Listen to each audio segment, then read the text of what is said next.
kelompok 1 PBB 118. Hari ini kita melaksanakan field study yang ada di Museum Surabaya. Siap, stay tune.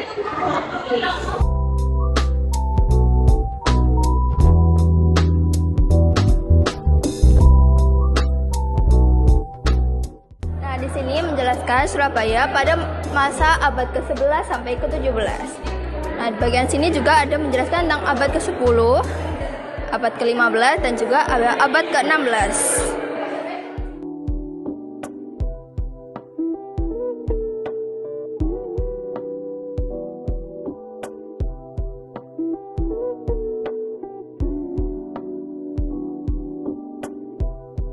Di sini juga menjelaskan asal mula kota Surabaya.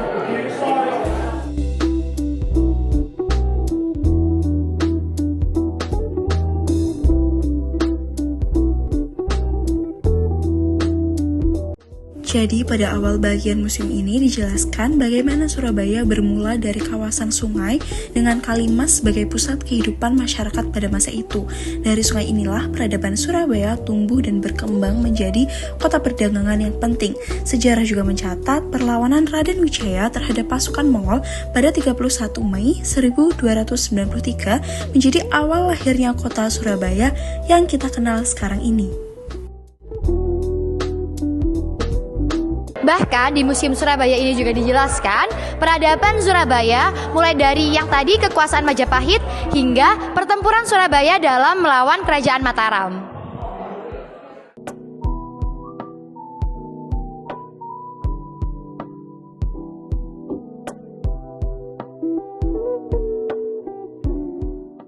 Pada bagian kedua dijelaskan tentang Surabaya pada abad ke-17 hingga ke-20, masa di mana kota ini mulai berkembang di bawah pengaruh VOC. Pada masa itu, Surabaya menjadi salah satu pusat perdagangan dan pelabuhan penting di Jawa. Di bagian ini kita bisa melihat berbagai peninggalan seperti alat makan dan juga foto-foto yang menggambarkan kehidupan suasana kota Surabaya tempo dahulu.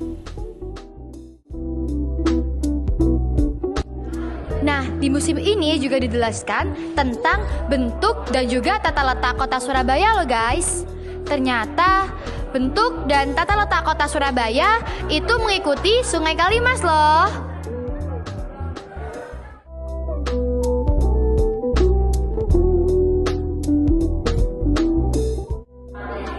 Di sini dijelaskan transformasi Surabaya menjadi kota pelabuhan yang mana sekarang dikenal sebagai Pelabuhan Tanjung Perak.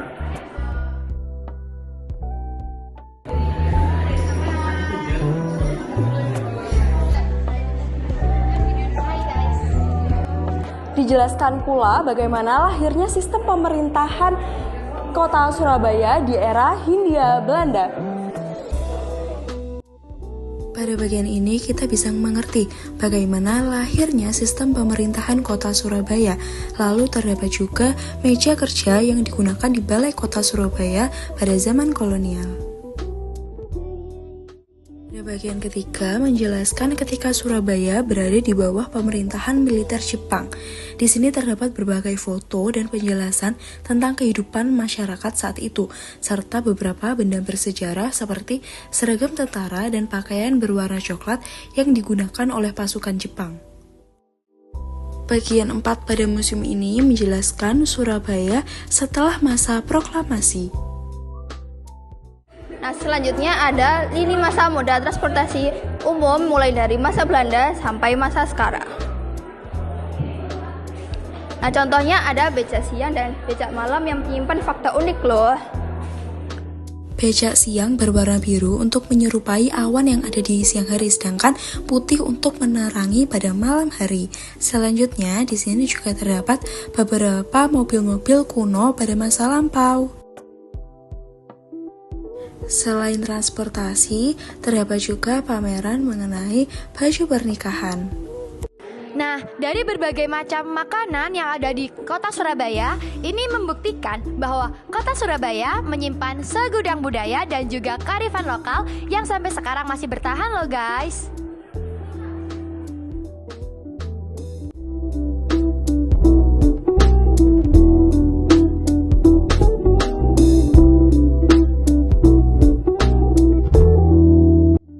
Bagian kelima atau terakhir dari museum ini menjelaskan mengenai Surabaya di masa depan.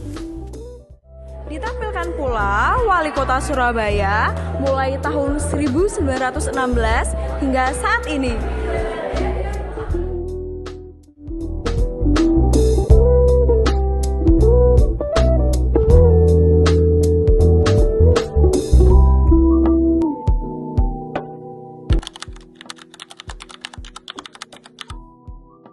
Kenalin, nama aku Safa. Di sini aku sebagai petugas atau pemandu magang ya di Museum Surabaya ini.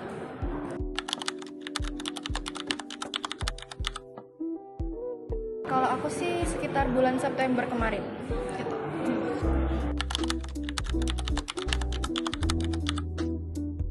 Kalau berdirinya sendiri sebenarnya dari 2015 museum ini tuh udah ada. Karena latar belakangnya tuh karena gedung Seola ini merupakan gedung cagar budaya ya, jadi makanya akhirnya Bu Risma itu membangun Museum Surabaya.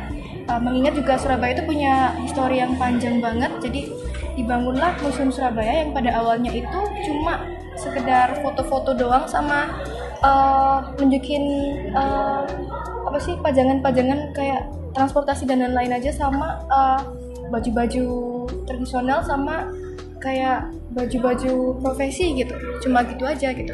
Akhirnya sekarang tepatnya 2014 itu museum ini mengalami revitalisasi oleh Pak Eri dan akhirnya jadilah sedemikian rupa bisa kita nikmati dan juga informatif.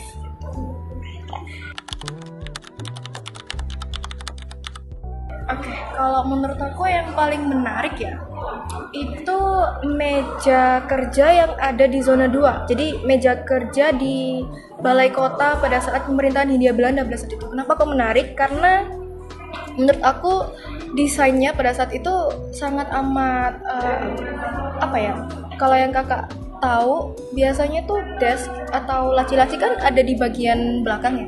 Tapi pada saat itu mejanya itu lacinya ada di depan gitu. Jadi itu bikin aku kayak ternyata lewat desain pemerintah Belanda pada saat itu tuh bisa loh nunjukin betapa mereka itu transparan atas-atasan dan bawahannya gitu. Harapanku sih yang pertama, karena memang museum ini adalah tempat edukasi ya di lain kita bisa dapat spot foto yang menarik.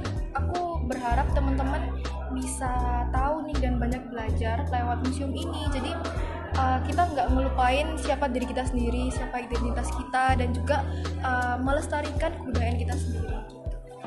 Oke, terakhir nih Kak, pesan apa sih yang ingin Kakak sampaikan untuk penonton vlog kita ini supaya teman-teman itu tertarik buat datang ke Museum Surabaya Seola ini Kak?